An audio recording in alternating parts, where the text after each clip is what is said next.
startup ecosystem, what the idea is that you have to learn how to pitch your idea clearly and concisely.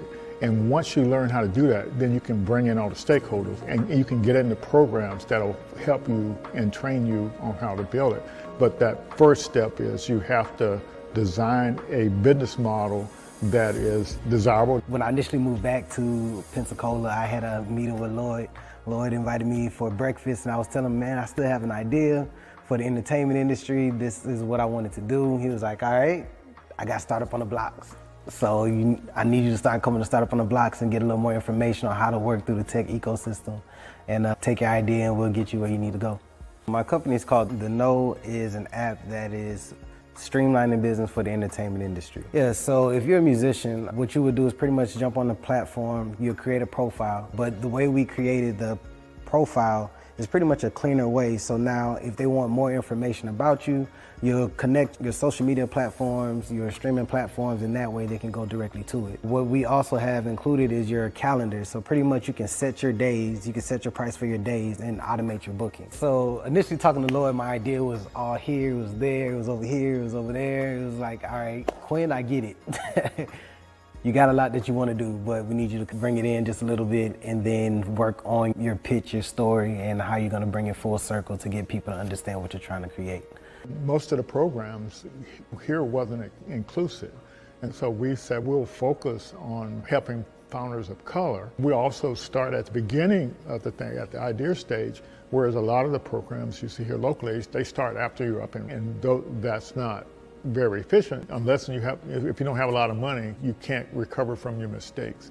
And the lean startup system, it actually helps you make mistakes faster before you spend a lot of money. You don't actually start building anything until you got customer buy-in. There was a need for small businesses to bring brand awareness to their business. I see there's a lot of makers and bakers that they're making all of these goodies and these products, but they can't market it, they can't sell it at the same time, and there needs to be kind of like that middleman, that middle person to help bring economic growth to some of the small businesses in Pensacola. So Taste of Pensacola, I came up with that idea during the pandemic when I saw things at that time that Amazon couldn't fulfill. They didn't even have those products, but the local people in the community, they did. And so there was a ton of people coming out saying, hey, I make masks. I'm like, wow, this is amazing. All the local people here that are just as talented that can actually make those products. And so I wanted to kind of showcase who they were.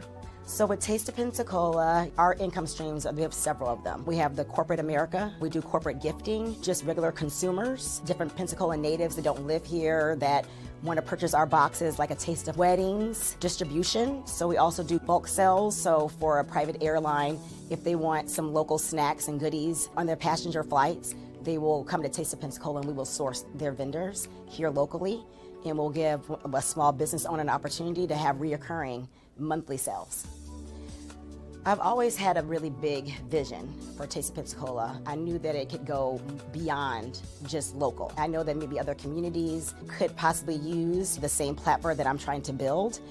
And I always have these big visions, but I never know how to even get there. Where do I start? I know it's more than, there's a lot of technical things behind it. I know there's a lot of research, but that connection, I never had it until, thankfully, I met and was introduced to Startups on the Blocks and was able to just learn more about how to grow it in terms of data. Things I just never thought about, framework, words like traction. There's a lot of things that I just did not know about and language that I need to know in order to get funding for my business. There's just a lot that I didn't know.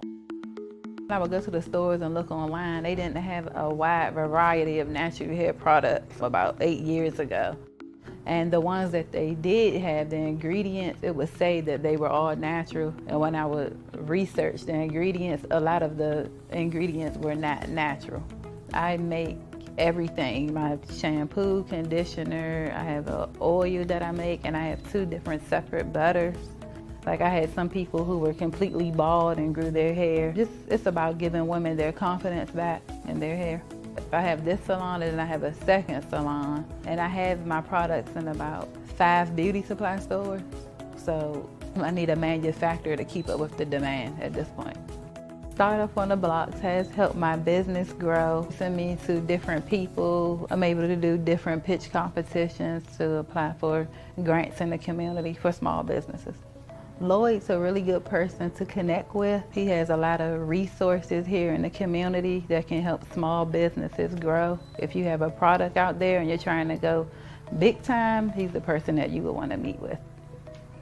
So it's really important to have some type of support because 9 times out of 10, most founders start out on their own. And to have somebody that has an idea of how the ecosystem works and is able to tap into other resources and bring back to the community, and that pretty much has encountered some of the roadblocks or going through the same roadblocks that we're currently going through and understands where you're at, your culture and how you respond to things, is a big help because you don't really have too many people that have access to what we have access to here in the community. And a lot of people believe that you have to leave and go to bigger cities to do the things that we're doing here. But I mean, it's one thing to have exposure, but you have to actually know it's here in the community in order to take advantage of the resources. So I get approached and I talk to friends all the time that wants to either start an idea or hear that I'm actually doing the app and wants to know more information about how are you doing it or what's the process, what's the path. I'm like, man, we have somebody here, Startup on the Blocks, Lloyd Richard. And Lloyd is here, he's a great resource to the community and to founders that's trying to learn the ecosystem. So join Startup on the Blocks. Welcome to Startup on the Blocks. Hey, Webster, how are you? I'm good. How are you? Good. Glad to have you back. Looking forward to update from you. And so, so I know it's been a while since we had you on, maybe, I guess, last July. Yeah, somewhere around that time. Yeah, so I'm assuming a few things have been happening since then. A lot has happened. Yeah, so we'll get caught up, but first, I want to kind of give a little shout out to the sponsors and stuff. Okay. Just bear with me a second here. Yeah, so for those of you out there watching, this is Startup Founder Best Practices, and we do this every Thursday night, and we have networking at 6 p.m. Central Time, and feel free to come in there. And then we have our best practice at 7 p.m. Central Time. And so these are some of the things we try to help founders with, designing business models.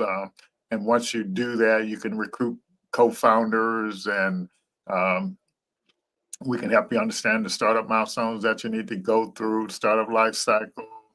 And so once you kind of understand a lot of that stuff, you can start unlocking some of the key resources out there in the startup ecosystem. But you have to engage with a lot of entrepreneur support organizations. I know you've been on that journey quite a bit, trying to do a lot of that stuff, right? Yeah. Yeah.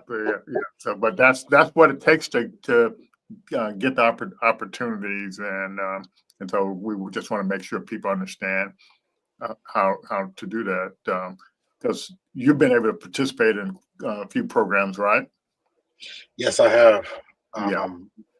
Yeah. So, but you have to become visible. People have to know you exist. Yeah, it's a little bit of marketing. Yeah. So, gotcha. All right. So, like our partners and sponsors, I want to kind of give a little shout out to them. All those things we mentioned in that first slide, we couldn't do it without support of our partners and also sponsors. And so there are a lot of folks out there that have business ideas and want to get funding, want to get resources, but they don't know what to do. And if you don't speak the language of all the organizations that are in the ecosystem, you can't. It's going to be rough. Yeah, it is. Yeah, and so these are some of the sponsors that actually pay money and are providing kind of services, and so it's just a sampling of the kind of companies that want to help founders, mature their business idea and start making money with it. So that's why we appreciate them. And going forward, so we offer the business model design training, and which is a core thing because you have to have a scalable business model and know how to pitch it. And then the startup science, that's about navigating through the life cycle of all the phases that you have to go through as a startup. And then our co-founder, OS, it's all about the entrepreneur skills, and we hope to get some folks in that soon. And our Patent Hacks program, that's something new. And so we're offering that to founders, and you get free access to it, and you get a AI agent that helps answers any questions. You get a podcast, and you get to ask questions, about patents and trademarks. So take advantage of that. It's on our Get Started page at thecocooinstitute.org. And this is the process we take our founders through when they're designing their business model and launching their startup. It's kind of a methodology that you follow. And if you follow, you have a better chance of being successful. That's about what I can say. And here's the deal with the startup science. I don't know if any of you have seen that book about the startup life cycle. It's a really, really neat book, and it sort of walks you through this, and it has a QR code that links back to the training. But this is from a master doing startups, with 12 exits, selling the startups for accumulation of several $1 billion. And so everything he learned, he put in this training program. So that's available to you out there. So definitely take advantage of that. We went through that real quick. Once you take a minute or two there and introduce yourself, Webster, I'm going to work on getting one of my strings back up. It didn't come through, so I'm going to remove it. Okay. Yeah. Yeah. Well, about me, I'm from the Bay Area. I grew up here. I was born in Oakland, raised in East Palo Alto, California. Went to college in the Bay Area. I've spent the past decade probably working in biotech. So I worked at companies like Merck, Genentech, recently at the California Department of Public Health, the Stanford Research Institute, and I worked for some small biotechs as well. So I definitely have the background in science, research, and also in, data science. And so my background and my skills and a lot of the stuff I've learned in the industry kind of helped spark the idea that I went to eventually go and start a business around. And so that's kind of like what led me on my current kind of path. I'm also an elected official. I was elected to the East Palo Alto. Yeah, I was elected to the East Palo Alto City Council. That's kind of like my part-time job, but my full-time and most of my focus is on my startup and my company. And so that's just a little bit about me. I'm an elected official, and I have over a decade of experience working in biotechnology. So would you consider yourself a non-technical founder? No, I consider myself a technical founder. I do all the coding. I'm very resourceful. I like to learn. And then even being on this journey of entrepreneurship, it's also a learning opportunity, a learning experience, especially when, compared to, let's say, working at a bigger company where you have all the resources in the world. At a startup, you're resource constrained. So you have to go out and learn new skills, acquire new skills. Mm-hmm. And even nowadays, it's more easier to start a company than probably it was in the past. Given all the cloud computing, all the free resources, even with AI, all these AI agents, Yeah.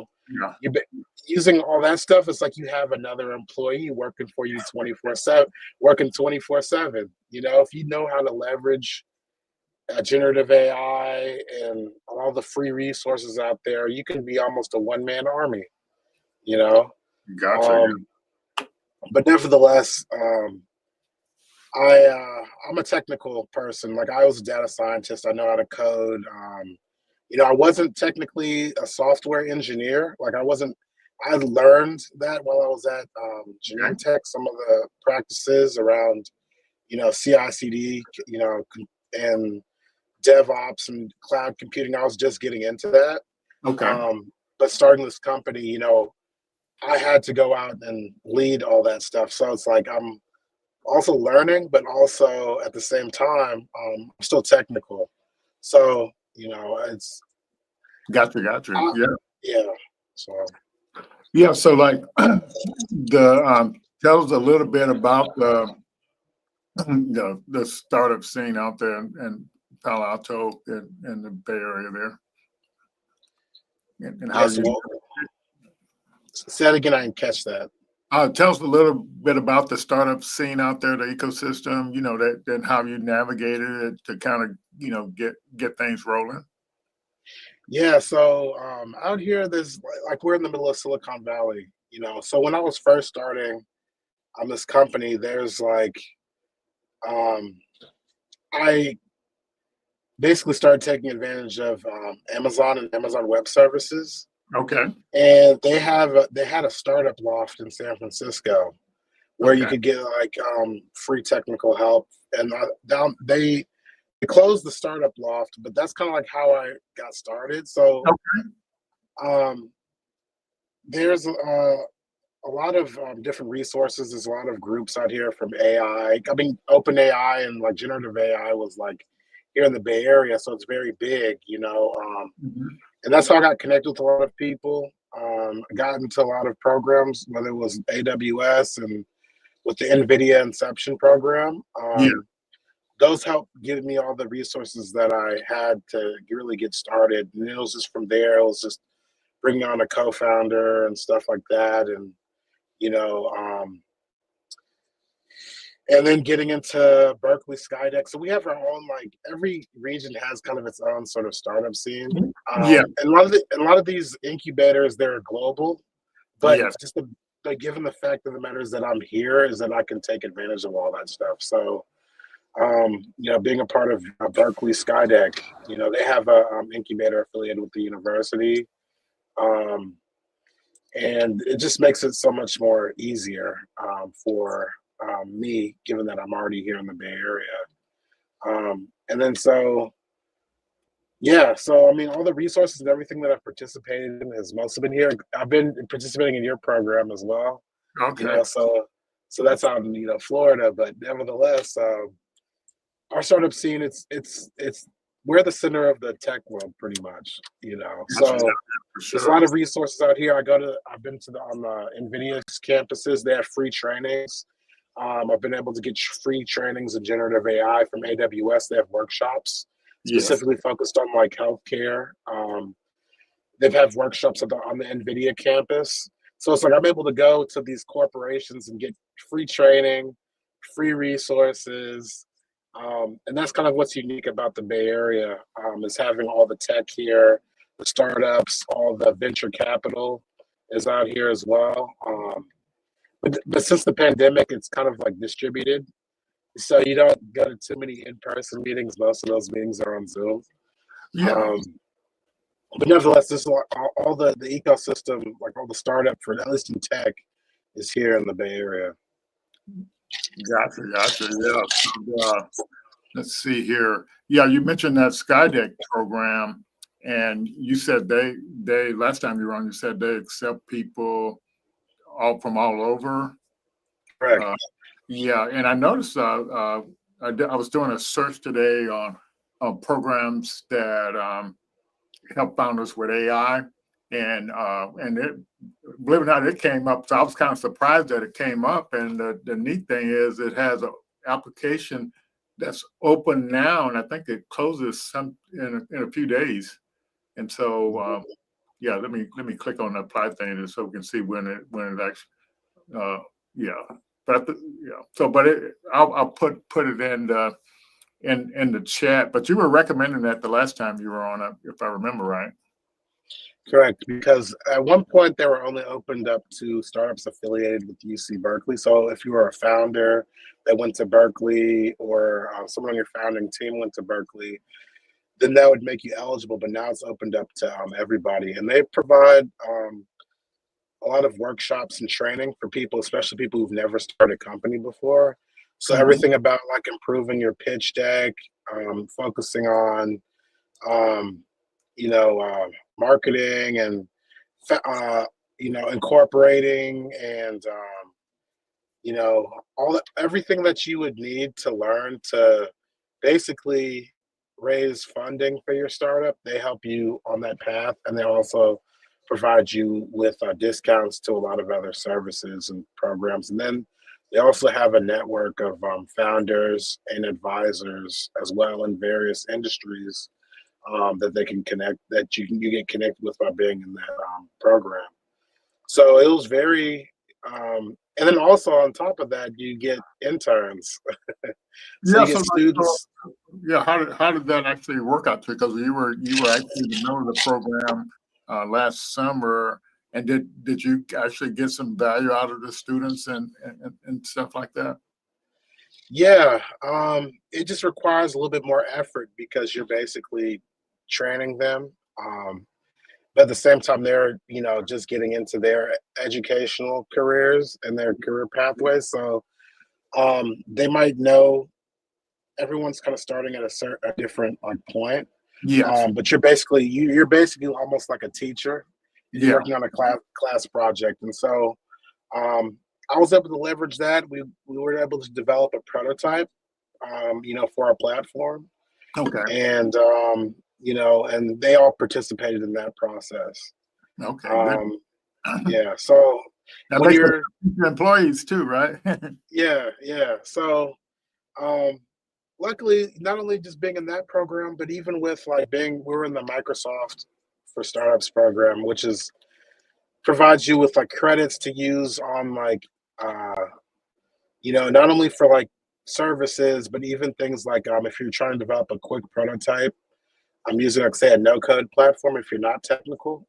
Yeah. Um, they have credits and stuff that you can use for free. So it's like you have you get free help, but you have to train them, and then you get free services from Microsoft, NVIDIA, all this stuff.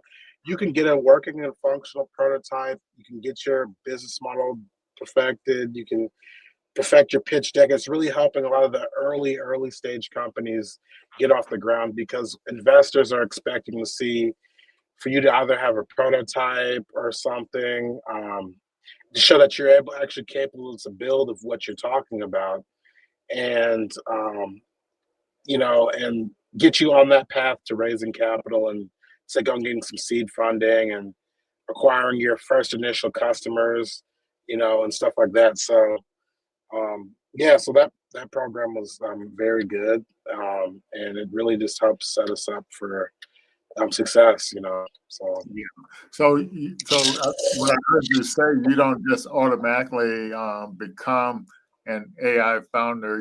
You actually went out and took some classes to learn about the stuff and participated in all these programs like like NVIDIA Inception. I guess Intel has a program, and all these, like you said, they provide training for you free of charge.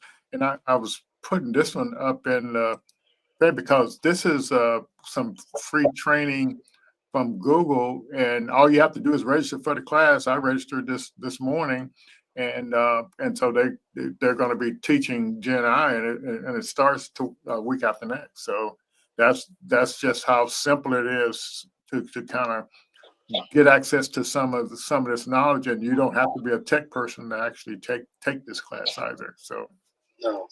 So I think like a lot of the training you do get is on like a lot of it's on like new technologies.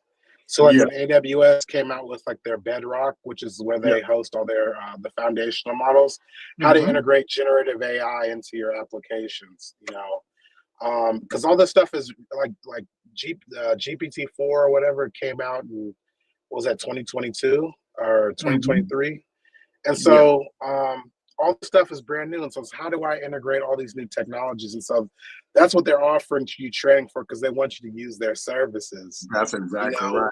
Yeah. so whether it's Google or Amazon, they're going to give you the free training, because eventually, if you make it big or whatever with your startup, they're going to make all that money back. So, but nevertheless, you got to take advantage of that, of all those trainings on all this new technology that's coming out. So you can't just sit around and think you're going to learn about osmosis. You got to jump in there and get in the game. But the good news is, if you're taking a training or something, you might run into meet somebody in the training that can actually help you out as well.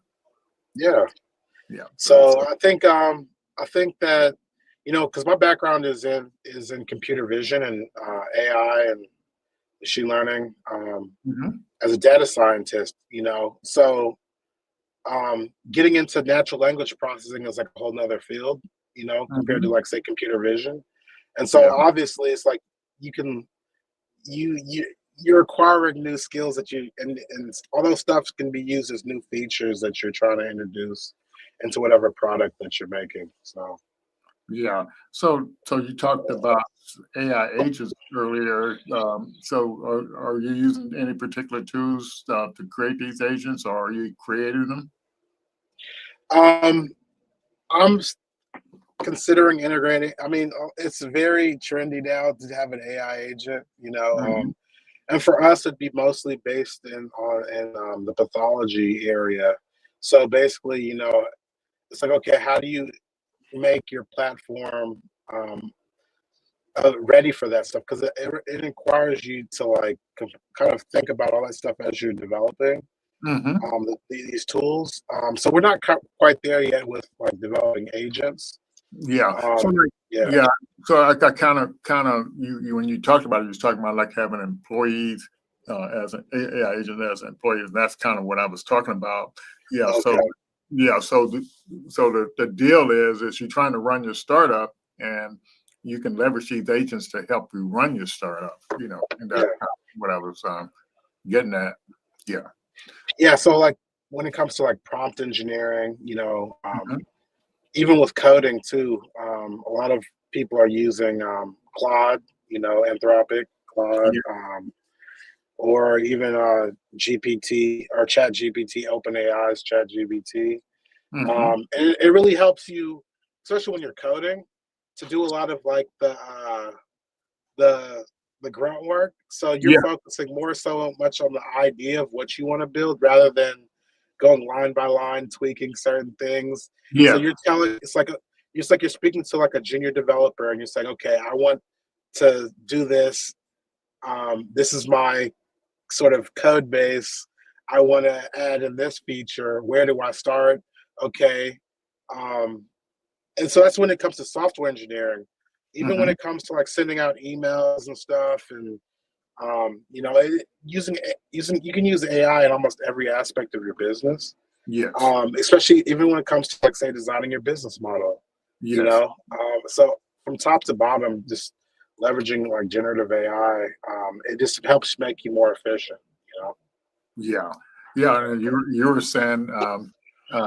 So I guess one of the things you are kind of maybe an expert in pathology, but there may be some things you don't know. So you can actually create AI agents that's an expert in pathology, and so whenever you get stuck on something, you can ask the agent. Yeah. So believe it or not, Task Aid is my go-to tool for the building AI agents, and it's a pretty simple, straightforward process, and they're diligently working and expanding the product too as well. So, and especially when you, as a founder, if you don't have a complete team, you can definitely leverage your AI to kind of help fill some of the gaps there. Yeah, especially when it comes to, like, software engineering too, and, like, if you're not familiar with, like, AWS and infrastructure, and infrastructure as code and all this other stuff, like, say you're only good at front end, and you need someone who's a a DevOps Mhm. person or someone that's back and stuff. Like, no, in the past, you'd raise funding and you'd go out and hire a developer to help you work on your idea. But nowadays, if you're smart enough Mhm. and you're motivated Yeah. enough, you can do that much more efficiently using AI and AI agents. Yes, that's exactly right. So, Yeah. from this idea, and one of the reasons I've been trying to get some AI founders on this year, because I'm definitely seeing the trend of like over 50% of the funding is going to AI startups, and so that's but like AI is just a tool to solve problems, and so like no matter what your idea is, and if you can develop, leverage AI to help solve that problem and get a product or service out there, I think that's pretty great. Yeah. So, but I mean, like our business is, we leverage AI because we're trying to assist like pathologists Yeah. in improving, and then also addressing like the global shortage. So it's built into our platform, and so this we're more focused on like computer vision Yeah. challenges, but we Yeah. also like integrate in with the electronic health record. So leveraging things like using AI to, or they call it, yeah, prompt engineering Yes.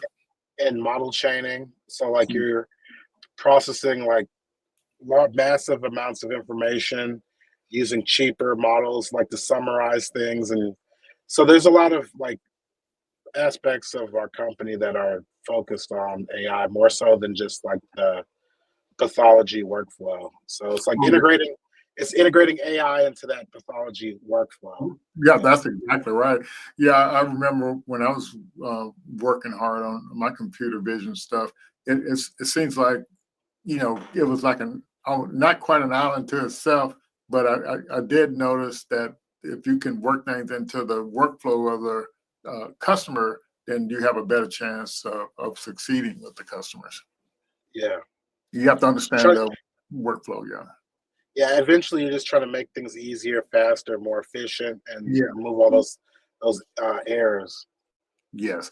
And so in the training, and especially in the 90-day lunch thing, you're trying to find out, what job is the customer actually trying to do, and so you can understand where your product or service fits into that, and that's definitely what it's all about. Yeah, Yeah, yeah.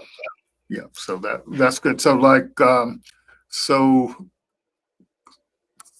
it's I guess it was last July. So kind of go, can you kind of highlight some of the progress you made over the last 6 months or so, and where you're headed at next?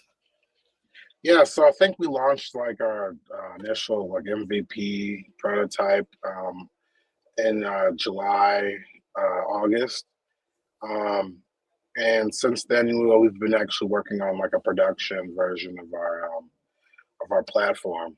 So we we've mostly been focused on technical development, but we've also been doing like um, business development, so customer discovery, Okay. and we've also done some market analysis, for pricing, and we've just been reaching out, to really get a solid understanding, and just continuously just pitching, you know. So not only are we working on a product, but we've also been engaged with a few potential customers, Yeah. and also establishing partnerships because especially when you're especially when you're in this health tech space and you're doing any sort of AI or machine learning, you just can't acquire your data on the internet. Like you can't like just go and scrape the web and develop some LLM or whatever. A lot of our data comes from hospitals and healthcare centers, and there's all kinds of rules, regulation, licensing that you have to go through and processes. So things Mhm. don't things don't move as fast, but Yes. you have to establish those partnerships to acquire that data to develop, AI models around whatever particular disease area or pathology area and pathology that you're working on. So, it's really just over the past few months, it's just working on the product,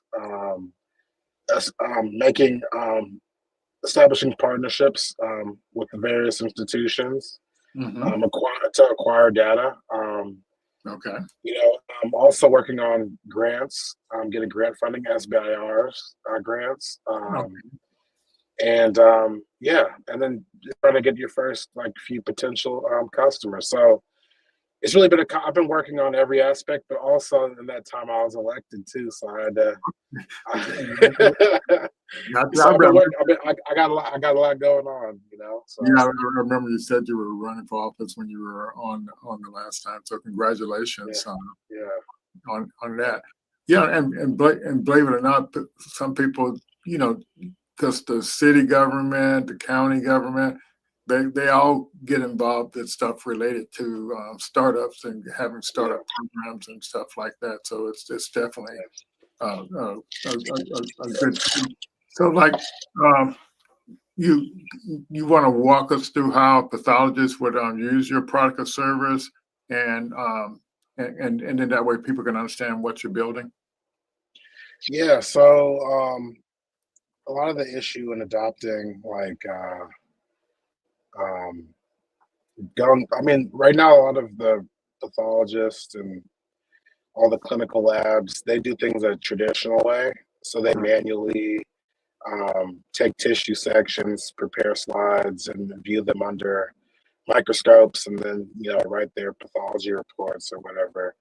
Um, and we are working to help make a lot of the help them adopt digital pathology by supporting that infrastructure. So like storage, digitalization, handling all the imaging, and then integrating with the electronic health records. Um, and so it's basically taking that all these various systems and kind of making this one sort of system that you handle not only the image analysis and the taking in all the annotations and all the helping them prepare reports and just making it all digital as one platform. And because right now it's like you have so many different slide scanning vendors, imaging formats, and it's kind of like um, it's just very like a fragmented system, but we're trying to unify it and make things easier for hospitals and healthcare centers to manage that infrastructure. Because a lot of these adoption is very low in terms of digital pathology because it requires like IT to manage all that stuff, and they don't even have expertise in like working in this kind of field. So it's also very costly to try and hire a team and do this internally. And so we just make it easier, not only for the hospitals and healthcare centers to go digital, but also we're supporting like deploying like a lot of the digital diagnostics and stuff on our platform. So we have like a workflow side of things where it's purely digital and Mm-hmm. helping that process, but also supporting like deploying like digital diagnostics for or helping with like it's almost like a companion with and with the for the pathologist and using all those computer vision tools. Gotcha. So, but working in that industry, I guess you understood the workflow, or you had to work with the pathologist to kind of understand the workflow. So I previously came from working in the space. I worked at Genentech for like 4 years Mm-hmm. in digital pathology, personalized healthcare. Before that, I was already like, working on like image analysis. I had taken a course at like Harvard Medical School on biomedical image analysis. So I was learning a lot of these things on the job, and I've worked like my supervisor was a pathologist, um, and so nevertheless, I on the research side of things, it's like we're doing all this innovative stuff. We're using AI and computer vision models for image segmentation, classification, quantification, all that stuff. But when it comes to real world application, the infrastructure isn't there. They're still manually manipulating slides. They're shipping slides with carriers. like once you upload all this, digitalize your slides and put them in the cloud, you can have your slides read anywhere, and digital pathology is not something that's new.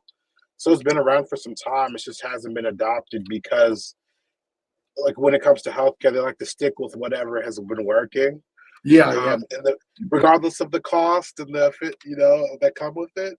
yeah, Because but nevertheless, like, healthcare is always like 10 or 15 years behind. Like, they're still using, like, if you want your health record, they'll probably ship you to you on a CD or something. And I don't know how many people have CD players on their computers anymore. yeah, You might have to buy a external CD drive to access all that stuff. gotcha. Um, but nevertheless, it's like, we're trying to help those hospitals and healthcare centers go digital Okay, using our platform. okay. Looks Tony has a question there about the AI and HIPAA. So HIPAA is related to, like, patient privacy and data. And so that's basically assuring that your HIPAA has to be baked into your software, so that ensuring that you have all those privacy and security stuff in place. Um, for computer vision models and AI, I I think it would HIPAA. It's about privacy. I just don't know what he is specifically requesting in Yeah, terms of. so like when I think about what he's asking there, see, like as a founder, you're required to comply with the HIPAA requirements, and so typically all each cloud provider has uh, a, a version of that cloud that complies with the HIPAA requirements. That's typically what I've seen in the past. Yeah. Yeah, yeah. So we mostly use AWS, and they have a list of HIPAA compliant services. And so there's ways you can architect your system to be HIPAA compliant, so that you're not, like, leaking patient information, and that's fully protected.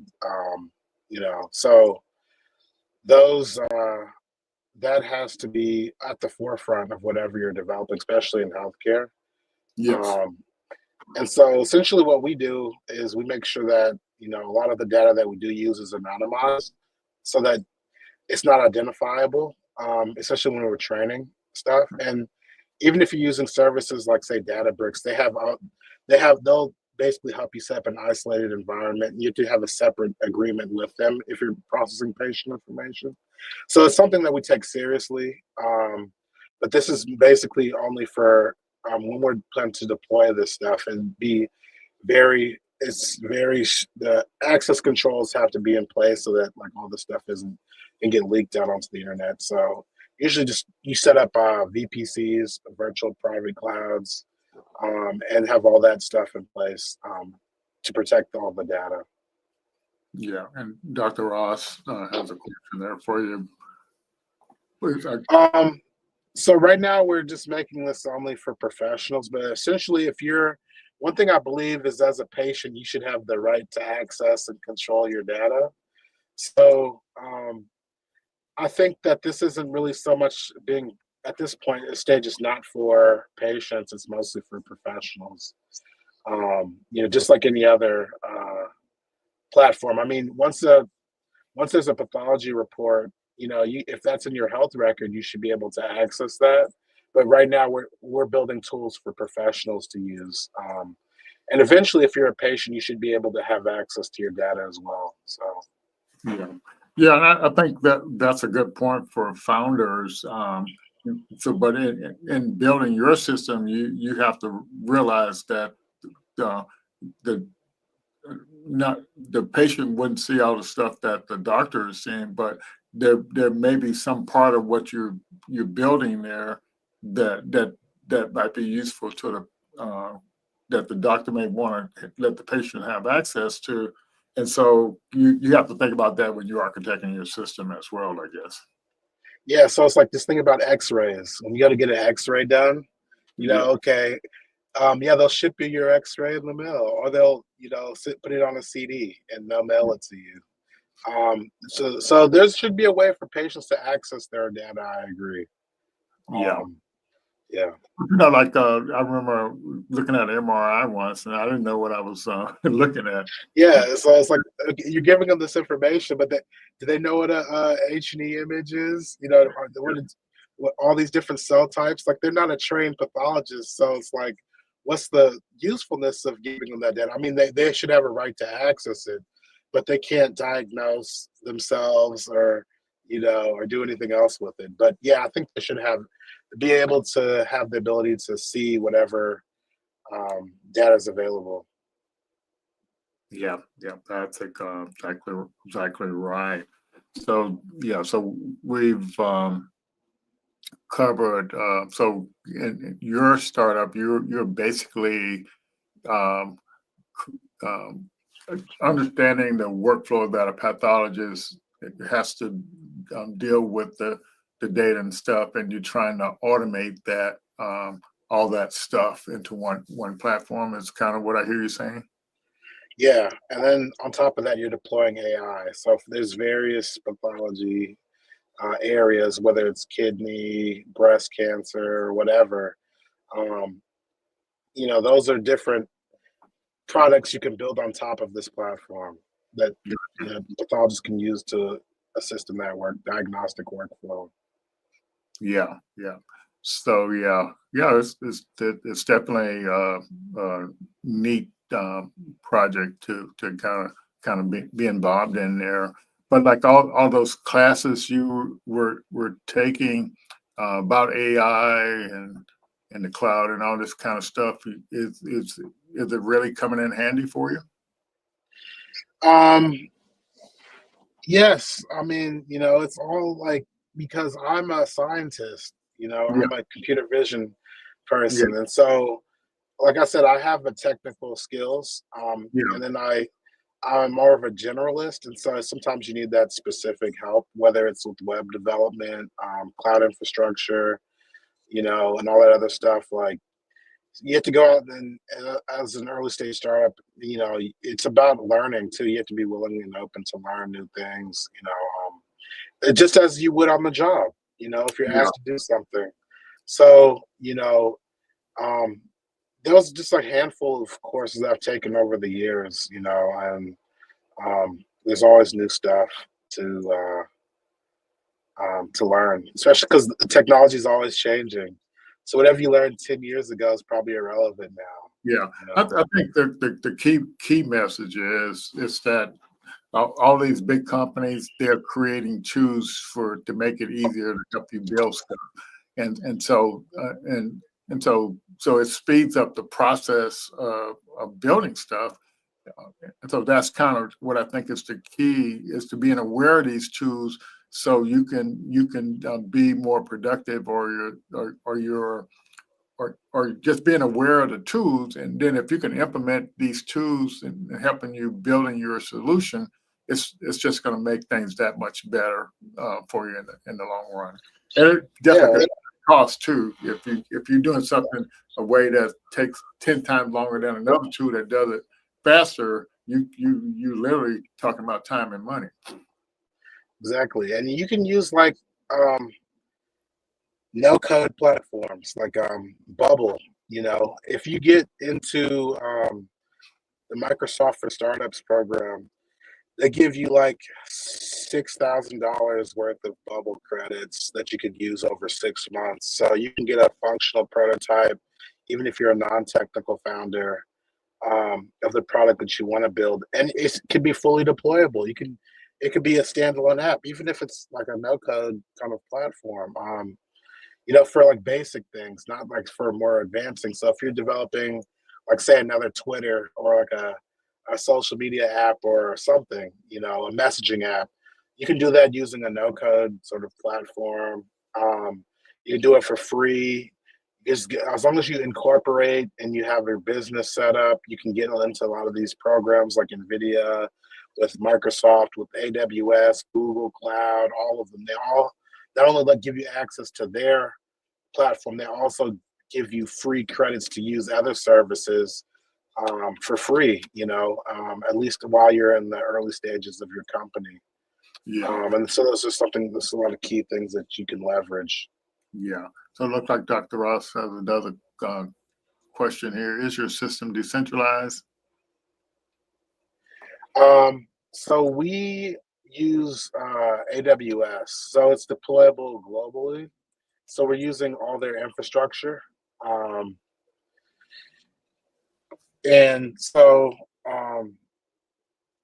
we're not using like any sort of a decentralized platform. I guess you could say it's centralized because we're using AWS and their cloud infrastructure, but it's globally deployable. So they have different availability zones and local zones that your app can be deployed in. So right now, our app, like we have, our app is available. It's still very kind of early, but it's a globally distributed because we use their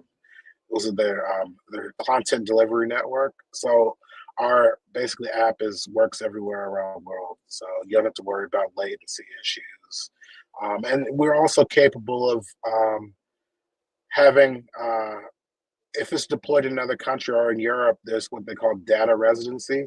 So all the data will be stored in Europe if it's collected there on those servers and those data centers in Europe. So yeah, we leverage like AWS's global network, at least for now with our platform. Yeah. Let's see. So he's saying this model content protocol is hot right now. Yeah.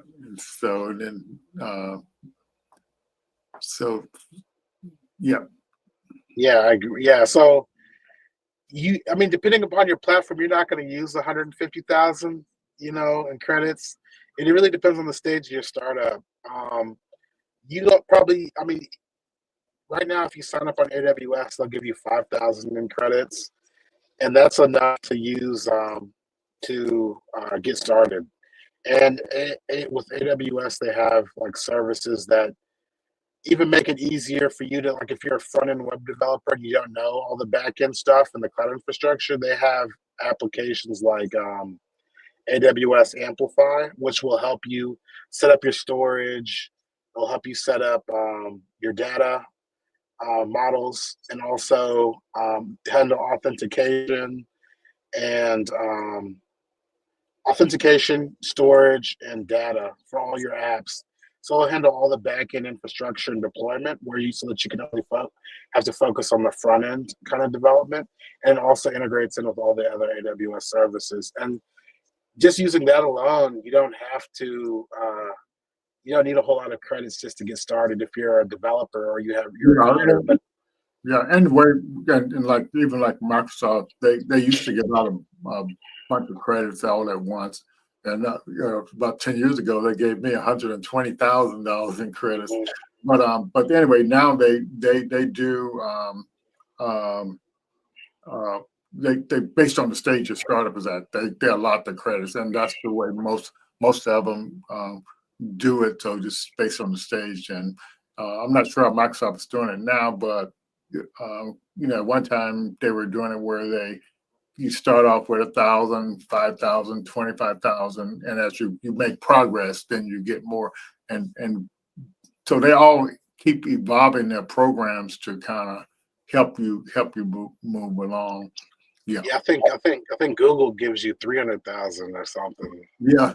So that's and so even with Google, they it's still based on where you are and so how big a demand you have for where you are, but they got a higher limit than Microsoft and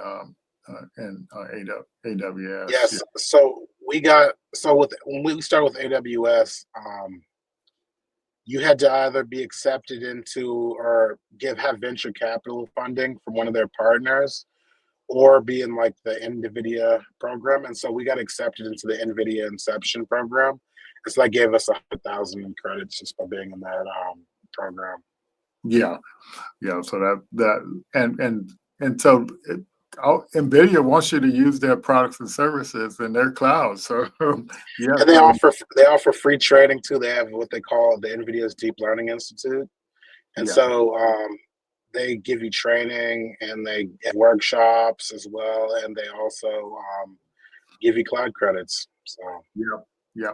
And so like Intel has a program as well, and they provide a lot of free tools, and they actually provide all of them provide expertise to help you do what you're doing. And I yeah, think that's the amazing thing, that as a startup founder, you don't have to know everything, but you do want to leverage these programs for the stuff you don't know, and yeah, help you move yeah. forward.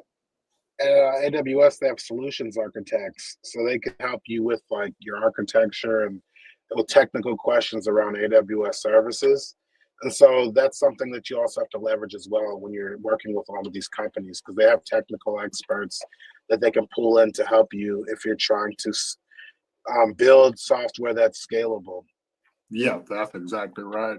Yeah, so I think all of them, at least I know AWS, they provide some of your credits are considered technical support credits, and Google the same way. They'll even hire a third party company to help you with what you're doing, and so Yeah, so it's like the help is there. So and so the founder just needs to be motivated to want to move forward with what they're building and leveraging all these technologies to do a better job solving the problem they're trying to solve. yeah. Yeah, so it's, And they also have their preferred partners and stuff. So which are like the development software development companies that they can refer you to for specific projects, and they'll even pay for a certain percentage of the or help subsidize a certain percentage of those projects. So if you're working with a software development company, they have like a bunch of preferred vendors that they can refer you to, and even help pay for some of those services. yeah. So how is it managing your software development? Is that pretty challenging, or is it normal to have some hiccups here and there? You know, it's fun. You know, I think this is the best time to start a software company because, like we were talking about earlier with AI agents, you have technical experts that can help you at the snap of your fingers. So if you're working on like if you have a issue with your with a particular problem with whatever you're developing, you can just basically leverage generative AI to help you. And it's like you can get things done much faster than in the past. Like, you know, when I was doing like data science and when I was first getting into like coding and software development, because I've been mostly focused on analytics. So using doing like learning R and Python for data analysis and like computer vision and stuff. Um, but in the past, you'd have to go search the internet, use Stack Overflow, and other websites. Like if you were having a particular problem, you were more so reliant on the community of developers to help answer your questions and with bugs and stuff. But nowadays, it's like you can just copy and paste your source code into a prompt and be like, okay, I'm getting this error. Here's my source code. Give me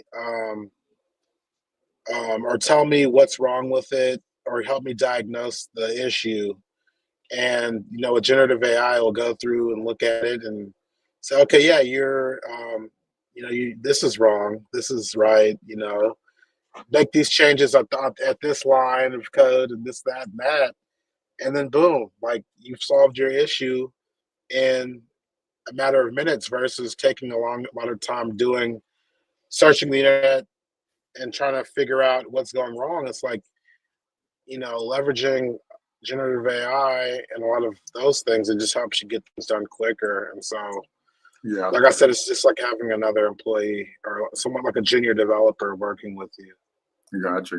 Yeah, I was reading an article today about Boat .new, and they're making a lot of progress with their tool, And one of the things they were saying in the article is you don't even need to build a wireframe before you get started, because the AI, it'll actually build the actual code for you, and so you play with the real thing. You don't have to worry about playing with a mock-up. Yeah, I mean, you can use, like, if you've used I think it's Figma. Yeah. Because people use Figma for designs. Hmm. Um, you can they have their own AI on Figma where the AI will do the wireframes for you. Yeah.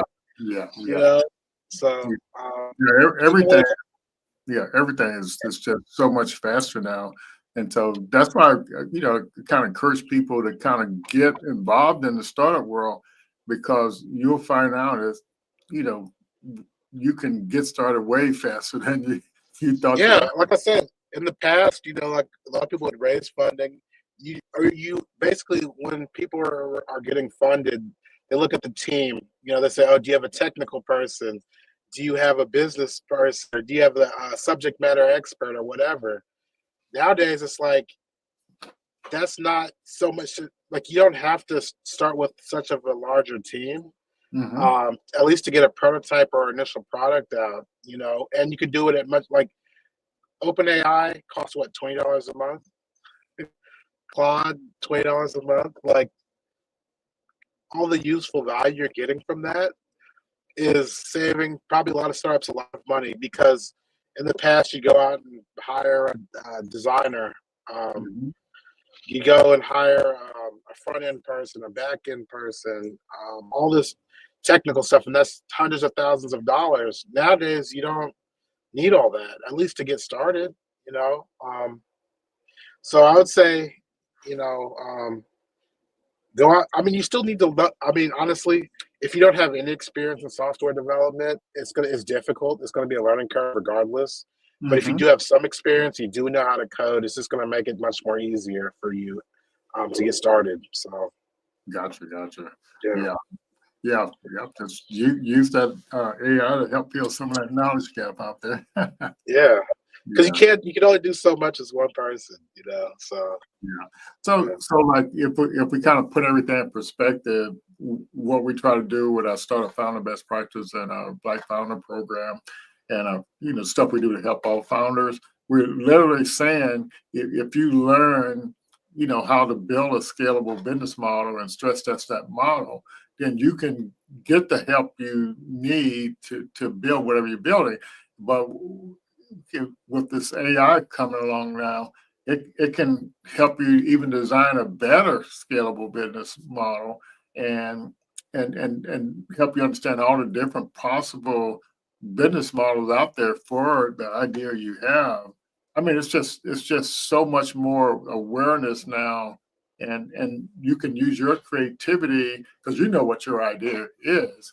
Now you can say, well, I didn't, like um, when I started doing the business idea prompt, and I put the pain points of the whole industry and identifying all the stakeholders in there, because you need to understand the whole industry, not just your piece of the industry, and so knowing all the stakeholders, all the pain points each stakeholder has, and then once you know that, then you want to know, to solve those problems that the stakeholders are having, what are all the potential business models you can use to solve the problem. And so you would think maybe you get one, two, or three business models, but when you use AI, it shows you uh, up to 20, 25 different business models you can use. And now you got something to choose from that you hadn't even thought of before. yeah, it gives you a lot of good ideas that you can pick from. Things Yeah. that normally you wouldn't have considered. Yeah, that's exactly right. And so because you don't know all this stuff, and that's why you have consultants out there, and that's why you have uh, uh, uh, friends or connections in these industries. And you typically can ask them what some options are now, but AI is cutting a lot of that stuff. Yeah, I think it's just making things more efficient, as Mhm. you use it more. I mean, you still need experts and Yeah. a lot of different fields, but at least in the earlier stages, it just makes it much more easier as a small team. Yeah, that's exactly right. So yeah, so so you learn about business models, to kind of to put a business around your idea, and then you can pitch how you make money with your idea instead of just pitching your idea, and so and so that's what the startup ecosystem, that's what they want to know. How do you make money with your idea? And like Webster said, they look at the team, for sure, and they also look at the timing of what you're building. So why are you building this um, uh, now? What makes this the time to build it now? So you like when I 10 years ago, a little over 10 years ago, when we were doing computer vision stuff, and and and so it was, most people didn't think you could do that kind of stuff. So you have to spend all your time trying to prove and help them understand that it's possible. And now people don't even think twice about it. Yeah. Yeah. So that's the beauty of it all. Yeah. So I appreciate you sharing the insights and some of the things that you've been doing. And it's sometimes like some of the stuff is kind of subtle, but I think the main thing is you have to get out into the ecosystem and see what's going on. And then all these companies have all this training, free training that you can use, just like the one I was showing with Google earlier. And I just got the email on that this morning, and there's no roadblock to getting in. Just sign up, you know. And so that's pretty amazing. So you can be better prepared to execute on your idea and know all the different tools that you can actually use. Yeah, it's just amazing. So I appreciate if you share any parting thoughts to the audience, so they can kind of maybe the advice that you would have on helping them move forward. Um, my advice is just to stick to it. Starting a company is also a learning opportunity. Yes. Um, you're gonna have to go out and learn things that you didn't know before, especially if you're coming from a corporate job, And so this isn't my first time starting a company. So I have knowledge of business plans and business models and stuff like that. But um, my advice as to like other people who are starting companies is stick with it and don't be afraid to go out and learn something new. Um, so yeah. Yep. Yep. Don't hesitate. Yeah. Yeah, because it's the world is changing so fast, and Yeah, so especially with this generative AI. yeah, because I, would- I, would- I go would ahead. say I would say take a course on prompt engineering. Oh yeah, okay, Yeah. yeah, So that's my recommendation. yeah. That's an excellent recommendation. One last question from me before I let you go here. So so it sounds like last July you were saying that the space you're in is, but what I've heard you say this time is still about the same. So have some new players came into the scene in this digital pathology since last summer. Um, I think there's been some sort of announcements, mostly around like AI agents Yeah. and generative AI. So basically, leveraging multimodal models, so computer vision language models. Okay. And so basically, you're asking questions about specific images and or pathology images. So there's just one. That's kind of like something that's new. But Okay. there's mostly just the same place. So like all the stuff you're seeing in the tech industry with these AI agents and these Yeah. multimodal vision language models, that's kind of like coming into Yeah. pathology. Well, so I could kind of identify with that. So like I use this product called Eddie AI, Eddie.ai, and so it's for storytelling. And so like I could take the video tonight and I can say I want a 3-minute story, and it'll go through the video finding the information to create that 3-minute story. Yeah. You know, Yeah. yeah. And so that's like, so I can kind of see that. So like with all these different technologies coming along, you can apply them to different workflows that when they weren't there, you didn't even know anything about it, so you didn't think about it. But now that you know, you can actually prompt, uh, uh, you know, the images or the video. That's pretty amazing. Yeah, So so you can select specific regions and be like, okay, how many cells are here, or what's the like those are the types of things in pathology that yeah, because these are yeah. So, yeah, talking to the image, but show me all the areas in the images where there's potential cancer.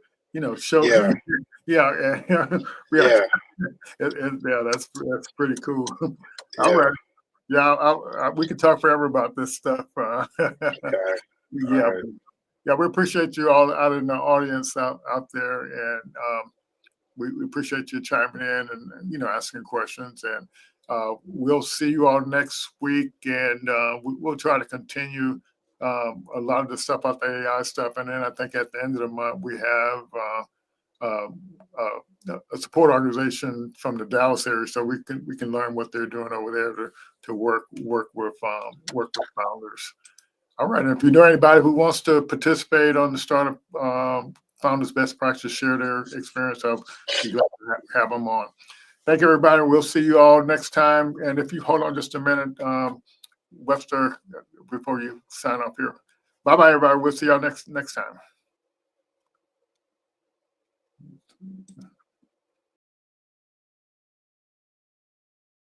Program achievements and components.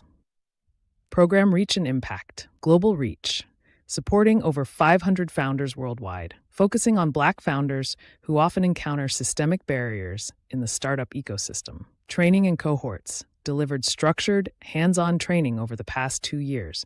9 30-day business model design cohorts, guided founders through designing scalable business models using the Lean Stack platform. 3 90-day launch programs, supported startups in validating demand, launching solutions, and refining their offerings. Our first Black Founders Innovation Summit attracted 92 in-person attendees and 182 registrants. Included networking events, speaker presentations, and panel discussions to provide diverse perspectives and practical insights. Training platforms used. Lean Stack, focused on scalable business model design and launch, with practical tools for customer discovery and validation. Startup Science provides education tailored to each phase of the startup lifecycle. Co-Founder OS measures entrepreneurial skills, offers certifications, and provides frameworks for building confidence in navigation the startup ecosystem. Patent Hacks trains founders on intellectual property, including patents and trademarks, to protect and leverage their innovations. Key goals and focus areas. Knowledge and resource bridging helps founders acquire critical startup knowledge, connections, and opportunities to secure funding and resources. Scalable Solutions emphasizes building sustainable, scalable business models to ensure long-term success. Diversity and Inclusion supports Black founders by providing a space where their unique challenges and perspectives are addressed. Event highlights over 200 consecutive weekly startup founder best practices events since October 2020. These provide ongoing support, practical insights, and networking opportunities for founders. 10 demo days, which serve as accountability milestones where founders pitch present progress, e.g. the 3P progress report, persevere, pivot, or pause. Focus on wealth creation in emerging industries, encouraging Black founders to participate in opportunities like AI and other tech innovations. The Black Founders Program reflects our strong commitment to equipping Black entrepreneurs with the tools, knowledge, and ecosystem connections they need to